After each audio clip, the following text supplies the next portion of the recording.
মুখোমুখি ইসরায়েল, তুরস্ক ওয়াশিংটনের শাম রাখে না কুলু রাখি অবস্থা। চুক্তি ভাঙল আমেরিকা, হরমুজ বন্ধ করল ইরান। গোপন অডিও ফাঁসে আতঙ্কে দিন পার করছে ইরানের বাসিজ। সিএনএন সাংবাদিককে ফেক নিউজ বলে চুপ করালেন ট্রাম্প। অ্যাটনার ছায়ে ঢাকছে সিসিলির আকাশ, ফ্লাইটের নতুন বিধিনিষেধ। দর্শক শুনছিলেন শিরোনাম, এবার বিস্তারিত। ন্যাটোর দ্বিতীয় বৃহত্তম সামরিক শক্তি তুরস্কের চোখে ধুলো দিয়ে সিরিয়ার মাটিতে দুঃসাহসিক হামলা চালিয়েছে ইসরায়েল। কৌশলগত আবু আল দুহুর ঘাঁটিতে তুর্কি সামরিক প্রতিনিধি দলের পরিদর্শনের ঠিক পরপরই কোনো আগাম সতর্কবার্তা ছাড়া এই মিসাইল হামলা চালানো হয়। হামলার দায় স্বীকার করে ইসরায়েলের প্রধানমন্ত্রী বেনিয়ামিন নেতানিয়াহু জানিয়েছেন, নিজেদের সীমান্তের কাছে তুর্কি সেনার অবস্থান তাদের নিরাপত্তার জন্য সরাসরি হুমকি। অন্যদিকে পরম মিত্র ইসরায়েল ও ন্যাটোর প্রতাপশালী সদস্য তুরস্কের এমন মুখোমুখি অবস্থানে চরম বিপাকে পড়েছে যুক্তরাষ্ট্র। সিরিয়ার মাটিতে পরাশক্তিগুলোর এই চরম উত্তেজনা নিয়ে বিস্তারিত থাকছে এবারের প্রতিবেদনে। ন্যাটোর দ্বিতীয় বৃহত্তম সামরিক শক্তি তুরস্কের চোখে ধুলো দিয়ে সিরিয়ার মাটিতে দুঃসাহসিক হামলা চালিয়েছে ইসরায়েল। এ যেন জেনে শুনে সাপের লেজে পা দেয়া। সিরিয়ার কৌশলগত আবু আল দুহুর ঘাঁটির রানওয়ে সংস্কার দেখতে তুর্কি সামরিক প্রতিনিধি দল পরিদর্শনের ঠিক পরপরই আকাশ থেকে নেমে এলো ইসরায়েলি মিসাইলের বৃষ্টি। 4টি যুদ্ধবিমান থেকে চালানো 8টি হামলায় গুড়িয়ে দেওয়া হলো ঘাঁটির রানওয়ে ও সরঞ্জাম গুদাম। তবে সৌভাগ্যবশত এতে কোনো হতাহতের ঘটনা ঘটেনি। বার্তা সংস্থা রয়টার্সের প্রতিবেদনে এসব তথ্য জানানো হয়েছে। হামলার আগে তুরস্ককে কোনো সতর্কবার্তায় দেওয়া হয়নি। এর ফলে প্রশ্ন উঠেছে, তেল আবিবের এই পদক্ষেপ কি তবে মধ্যপ্রাচ্যের নতুন কোনো বড় সংঘাতের সলতে পাকাচ্ছে? ইসরায়েলের প্রধানমন্ত্রী বেনিয়ামিন নেতানিয়াহুর কার্যালয় থেকে এই হামলার দায় কার্যত স্বীকার করে সাফ জানিয়ে দিয়েছে, নিজেদের সীমান্তের কাছে তুর্কি সেনার মোতায়েন তাদের নিরাপত্তার জন্য হুমকি। 2024 সালে বাশার আল আসাদের পতনের পর নতুন শাসক আহমেদ আল শারার সঙ্গে কয়েক দফা কথা হলেও আঞ্চলিক আকাশে নিজেদের সামরিক আধিপত্য ধরে রাখতে সিরিয়ার নতুন মিত্রদের কড়া বার্তা দিল তেল আবিব। আর এর পরেই নড়ে চড়ে বসেছে ওয়াশিংটন। আমেরিকার এখন শ্যাম রাখি না কুল রাখি অবস্থা। একদিকে পরম মিত্র ইসরায়েল, অন্যদিকে ন্যাটোর প্রতাপশালী সদস্য তুরস্ক, যারা সম্প্রতি পাকিস্তান ও সৌদি আরবের সঙ্গে প্রতিরক্ষা চুক্তি করে সিরিয়ার পুনর্গঠনে প্রধান ভূমিকা রাখছে।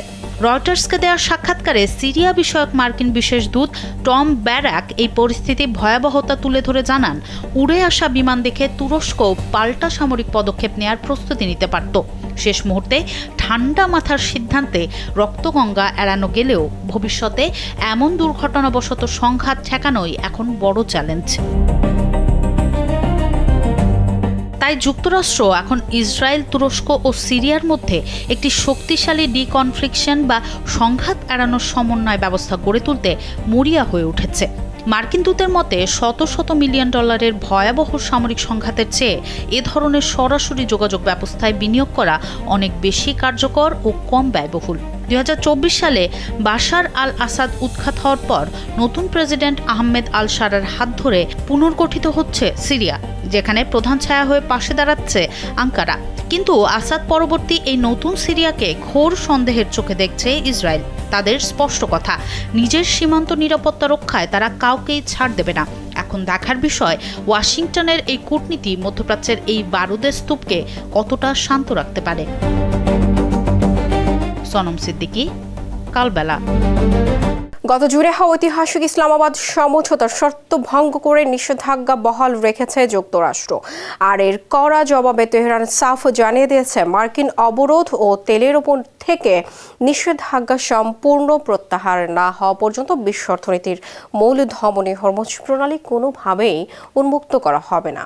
ইরানের পার্লামেন্ট স্পিকার মোহাম্মদ বাঘের গালিবাফ জানিয়েছেন, মার্কিন প্রশাসনের দ্বিমুখী নীতির কাছে নতি স্বীকার করবে না তেহরান। দুই পরাশক্তির এই একগুঁয়ে লড়াইয়ের চরম খেসারত দিতে হচ্ছে পুরো বিশ্বকে।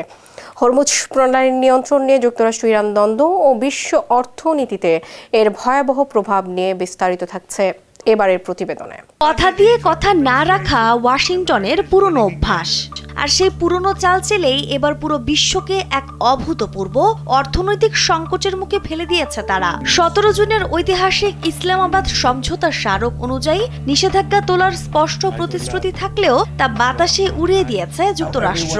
আর তাই ইরানও এবার শেষ দেখে ছাড়ার বাসনা থেকে সাফ জানিয়ে দিয়েছে, মার্কিন অবরোধ, তেলের নিষেধাজ্ঞা ও অবরুদ্ধ সম্পদ না ছাড়া পর্যন্ত বিশ্ব অর্থনীতির মূল ধমনী হরমুজ প্রণালী কোনোভাবেই উন্মুক্ত হচ্ছে না। এমন তথ্যই নিশ্চিত করেছে সংযুক্ত আরব আমিরাতের আবুধাবি ভিত্তিক ভিডিও সংবাদ সংস্থা ভিওডি। সংযুক্ত আরব আমিরাতের বার্তা সংস্থা ভিওডি এর তথ্য মতে, ইরান পার্লামেন্টের স্পিকার মোহাম্মদ বাঘের গালিফাফ সাফ জানিয়ে দিয়েছেন, মার্কিন প্রশাসনের দ্বিমুখী নীতির সামনে নতি স্বীকার করবে না তেহরান। গত জুনে পাকিস্তান ও কাতারের মধ্যস্থতায় যুক্তরাষ্ট্র ও ইরানের মধ্যে ঐতিহাসিক চুক্তিটি স্বাক্ষরিত হয়েছিল। সেখানে চুক্তি হয়েছিল অর্থনৈতিক নিষেধাজ্ঞা ও সামরিক হুমকি পুরোপুরি তুলে নেওয়ার, কিন্তু আলোচনার মূল শর্তগুলো রক্ষা করতে ব্যর্থ হয়েছে ওয়াশিংটন। উল্টো ইরানের উপর নতুন করে নৌ অবরোধ চাপায়। গালিবাফ ও পররাষ্ট্রমন্ত্রী আব্বাস আরাকচির মতে, যুদ্ধক্ষেত্র ও কূটনীতিতে সুবিধা করতে না পেরে আমেরিকা এখন অর্থনৈতিক যুদ্ধের মাধ্যমে ইরানের জনগণকে বিভক্ত করার অপচেষ্টায় নেমেছে। যদিও মার্কিন সংবাদ মাধ্যম CNN দাবি করছে, নৌবাহিনী দিয়ে প্রণালীটিতে টহল দিয়ে যুক্তরাষ্ট্র ধীরে ধীরে নিয়ন্ত্রণ বাড়াচ্ছে, আর গুরুত্বপূর্ণ এই জলপথের উপর ইরান তার নিয়ন্ত্রণের বড় অংশ হারাচ্ছে। যুক্তরাষ্ট্র ইরানের এই যুদ্ধের খেসারত দিতে হচ্ছে পুরো বিশ্বকে। বিশ্বের প্রায় 1/5 জ্বালানি পরিবহনকারী এই নৌপথটি স্থবির হয়ে পড়ায় বিশ্ব অর্থনীতি আজ গভীর খাদের কিনারায়। ইতিমধ্যে ব্রেন্ট ক্রুড অয়েলের দাম ব্যারেল প্রতি $91 ছাড়িয়ে গেছে। আন্তর্জাতিক জ্বালানি সংস্থার আশঙ্কাজনক পূর্বাভাস বলছে, 2026 সালে বৈশ্বিক তেল সরবরাহ দৈনিক 43 লাখ ব্যারেল পর্যন্ত কমতে পারে। এদিকে আমেরিকা ইরানের উপর দায় চাপাতে চাইলেও আন্তর্জাতিক অঙ্গনে তাদের এই হটকারী এক অবিশ্বস্ত আচরণের কারণেই মূলত এশিয়া ও ইউরোপের আমদানিকারক উপসাগরীয় দেশ এবং সাধারণ ভোক্তারা আজ চরম চাপের মুখে পড়েছে।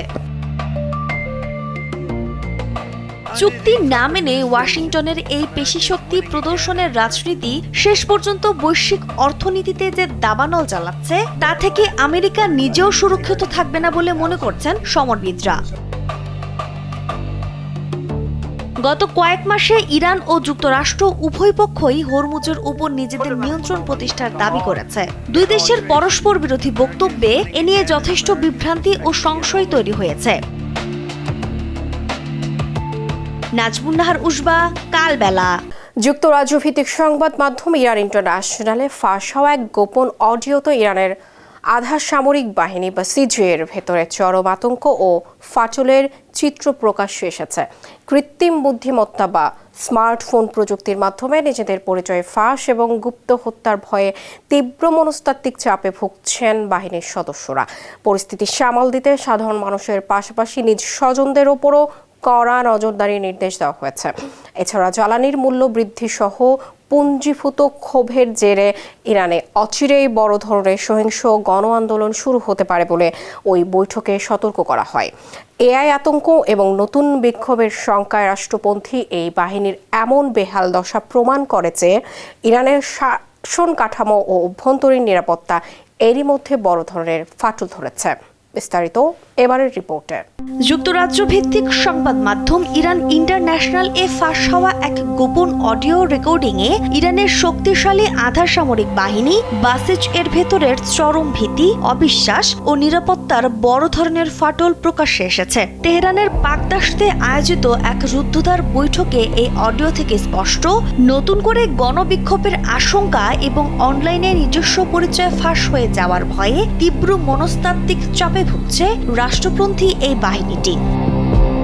সরকার সমর্থিত সঙ্গীত শিল্পী ও বাসিজ সদস্য হামিদ রেজা রাজাবজাদে আততায়ীর হাতে নিহত হওয়ার পর এই ভীতি আরো ঘনীভূত হয়। বাসিজ কর্মকর্তা, স্থানীয় কমান্ডার ও মসজিদের ইমামরা এখন সামাজিক বয়কট ও সম্ভাব্য হামলার লক্ষ্যবস্তু হবার আতঙ্কে দিন কাটাচ্ছেন। এমনকি বাহিনীর অনেক সদস্য অনুতপ্ত হয়ে বিরোধীদের দলে ভিড়ে যেতে পারে বলে প্রবল শঙ্কা তৈরি হয়েছে। বৈঠকে কৃত্রিম বুদ্ধিমত্তা ও স্মার্টফোন প্রযুক্তি নিয়ে গভীর উদ্বেগ প্রকাশ করা হয়। বিরোধীরা এআই দিয়ে দলবদ্ধ ছবি বিশ্লেষণ করে বাসেজ সদস্যদের পরিচয় ও ব্যক্তিগত তথ্য উন্মোচন করে দিচ্ছে।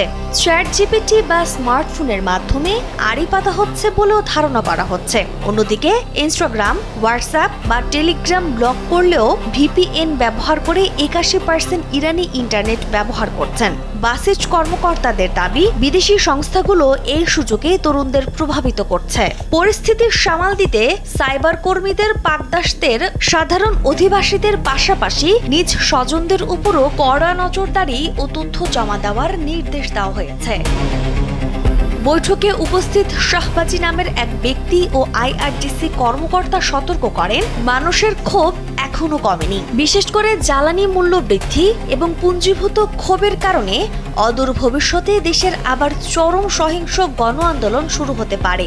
এবার কেবল বিক্ষোভকারীরাই নয়, সাধারণ মানুষও রাস্তায় নেমে বাসেজ ঘাঁটি, ব্যাংক, দমকল, অ্যাম্বুলেন্স ও সরকারি যানবাহনে বড় ধরনের হামলা চালাতে পারে। এই নতুন পরিস্থিতি সামাল দিতে ইতিমধ্যে অভিজ্ঞ গোয়েন্দা কর্মকর্তা হোসেন তাইয়েবকে বাসেজের প্রধান করা হয়েছে।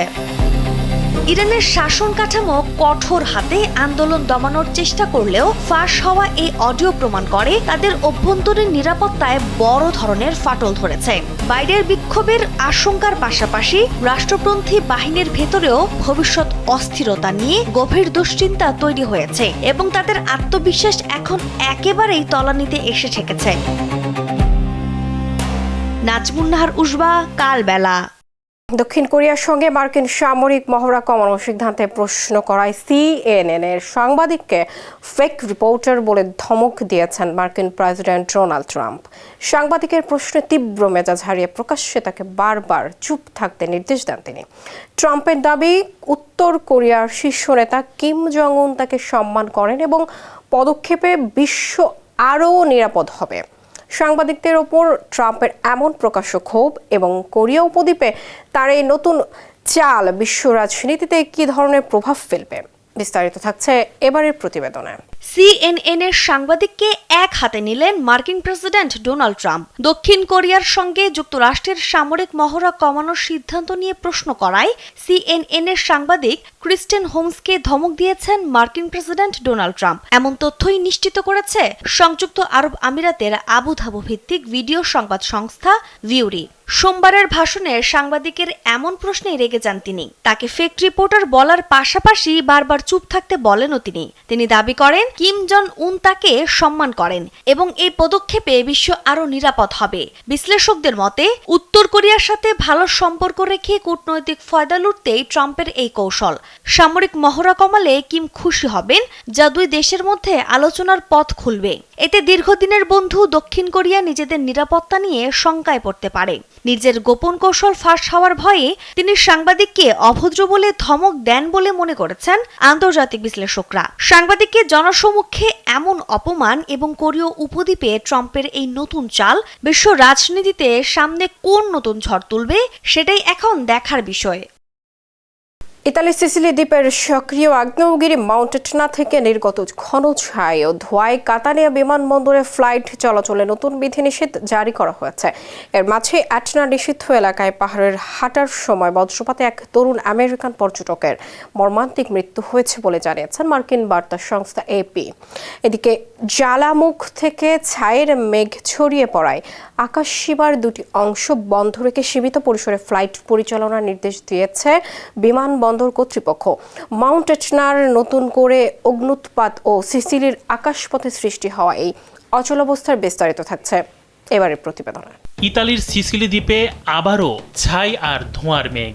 ইতালির সক্রিয় আগ্নেয়গিরি মাউন্ট এটনা থেকে ছাই ছড়িয়ে পড়ায় নতুন করে ফ্লাইট চলাচলে বিধিনিষেধ জারি করা হয়েছে কাতানিয়া বিমানবন্দরে। কয়েকদিন ধরে এটনার অগ্নুপাত ও ছায়ের কারণে ব্যাহত হচ্ছে স্বাভাবিক বিমান চলাচল। এমন পরিস্থিতির মধ্যেই ঘটে গেছে আরও একটি মর্মান্তিক ঘটনা। রোববার এটনার একটি নিষিদ্ধ এলাকায় পাহাড়ে হাঁটার সময় বজ্রপাতে এক তরুণ আমেরিকান পর্যটক গুরুতর আহত হন। পরে হেলিকপ্টারে করে তাকে উদ্ধার করা হলেও শেষ পর্যন্ত তাকে মৃত ঘোষণা করা হয়। মার্কিন সংবাদ মাধ্যম এপি নিউজের এক প্রতিবেদনে এমন তথ্য উঠে এসেছে। এদিকে প্রকাশিত ভিডিওতে দেখা যায় এটনার জ্বালামুখ থেকে ঘন কালো ধোঁয়া ও ছাই উঠে আকাশ ঢেকে দিচ্ছে। পাহাড়ের ঢালেও ছড়িয়ে পড়ছে ছাই ও ধুলোর ঘূর্ণি। এর কারণে সোমবার কাতানিয়া বিমানবন্দর চালু থাকলেও আশেপাশের আকাশসীমার দুটি অংশ বন্ধ রাখা হয়। ফলে প্রতি ঘন্টায় সর্বোচ্চ 5টি ফ্লাইট অবতরণের অনুমতি দেওয়া হয়েছে। এর মাত্র 2 দিন আগেই অগ্নুৎপাতের কারণে বন্ধ থাকা আকাশপথে আবার বিমান চলাচল শুরু হয়েছিল, কিন্তু নতুন করে ছাই ছড়িয়ে পড়ায় ফের বিধিনিষেধ জারি করা হয়। একই সঙ্গে নিরাপত্তার কারণে এটনার বিস্তীর্ণ এলাকা পর্বতারোহী ও পর্যটকদের জন্য বন্ধ রাখা হয়েছে। দর্শক, এই ছিল বিশ্বের আলোচিত সব আন্তর্জাতিক সংবাদ। সবশেষ খবরের আপডেট জানতে কালবেলার সঙ্গে থাকুন। ধন্যবাদ সবাইকে।